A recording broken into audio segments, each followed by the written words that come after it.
Have you ever walked into a church and felt nothing? Or maybe even something unsettling? It's a strange feeling, right? We often assume that just because a building is called a church, God must be there. But that's not always the case. Just because someone builds a house for God doesn't guarantee His presence. Think about it. Knowing every single word of the Bible does unautomatically make someone holy or a true follower of Christ. In fact, Satan knew the scriptures inside and out. How else could he be so deceptive?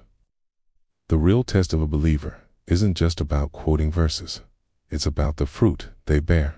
It's about their spirit, their actions, their love, and their kindness. True believers are known by the goodness they produce in the world. I'll share a personal story with you. I once went into a church during my lunch break just to pray. Sat down, closed my eyes, and I promise you, I felt nothing but dark, unsettling spirits around me. It was a tangible, heavy feeling. I got up so fast and left that building, and you can bet I never went back. That experience taught me a vital lesson. Discernment is absolutely crucial for every Christian. We must constantly ask the Holy Spirit for guidance, for understanding, and for the ability to tell the difference between what is of God and what is not. Of course, we're all human. We all make mistakes, and that includes our church leaders. But those in positions of leadership, our priests and pastors, are held to an even higher standard. They have the immense responsibility of leading God's sheep, guiding us to be more like Christ. Their lives should reflect His principles. This brings up another important point.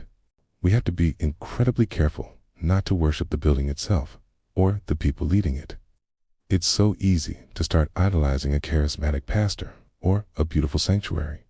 But we must remember, they are not God. God is a jealous God, and He makes that very clear in His Word. Our worship and our ultimate allegiance belong to Him and Him alone.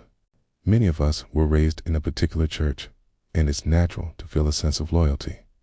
But being raised in a church doesn't automatically mean it's the right one for your spiritual growth.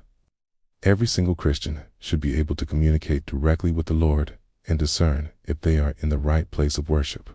You have a direct line to Jesus. His key is guidance above all else. Don't be afraid to ask Him, "Am I where you want me to be?" History is full of sad examples of people who blindly followed leaders, even when those leaders went against God's own word. Think of all the times people were told a specific day Christ was returning, and they sold everything only to be left with nothing.